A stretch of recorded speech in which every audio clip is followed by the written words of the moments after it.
তাহলে সরকার কিভাবে বলে সে কর্মসূচি পালন করতে পারবে না? আমার মনে হয় এই ব্যাপারে খুব দ্রুত, শুধু সেটা না, আমার মনে হয় সরকার আওয়ামী লীগ নিষিদ্ধ করবো কি করবো না এই ব্যাপারেও একটা আলোচনা করা দরকার। এই যে সংস্কার নিয়ে যে আলোচনা হবে রাজনৈতিক দলগুলোর সাথে, সেখানেই আমার মনে হয় এই আলাপটা করা দরকার, কারণ এটা নিয়ে রাজনীতি হচ্ছে। নিষিদ্ধ হচ্ছে কি হচ্ছে না, ও চাইছে না কেন, সে চাইছে না কেন, ওটা চাও মানে কি, এটা এক একজন এক এক কথা বলছে। সো এটা মনে হয় একটা কনসেনসাসে পৌঁছার চেষ্টা করা দরকার।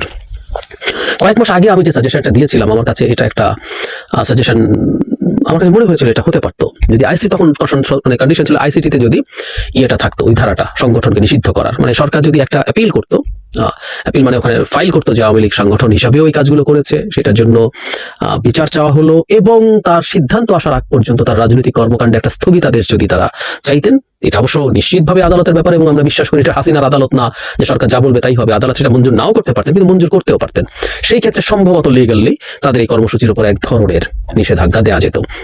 এখনো আমি মনে করি সরকার যদি মনে করে, এবং এটা সত্য, তাদের এই মাঠে নামার চেষ্টা, অবশ্য আমি বিশ্বাস করি না যে তারা মাঠে খুব বেশি নামবেন, এই লেস সাহস তাদের আছে। মানে আমি কোনো পলিটিক্যাল পার্টি সরকার দরকার নেই, সাধারণ মানুষকে ফেস করার মতো কোনো নৈতিক এবং মানসিক শক্তি তাদের আছে বলে আমার মনে হয় না। তারা রাস্তায় আসলে নামার কথা না।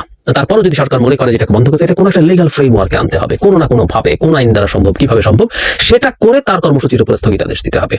দেশবাসী, আপনারা যে যেখান থেকে ভিডিওটি শুরু থেকে শেষ পর্যন্ত দেখেছেন, আপনাদেরকে অসংখ্য ধন্যবাদ জানাই। আর যারা এই ধরনের নিউজ লাইভ দেখতে ভালোবাসেন, তারা অবশ্যই ইউটিউব চ্যানেলটি সাবস্ক্রাইব করে রাখবেন, আর এই ভিডিওটি শেয়ার করে অপর ভাইকে দেখার সুযোগ করে দেবেন।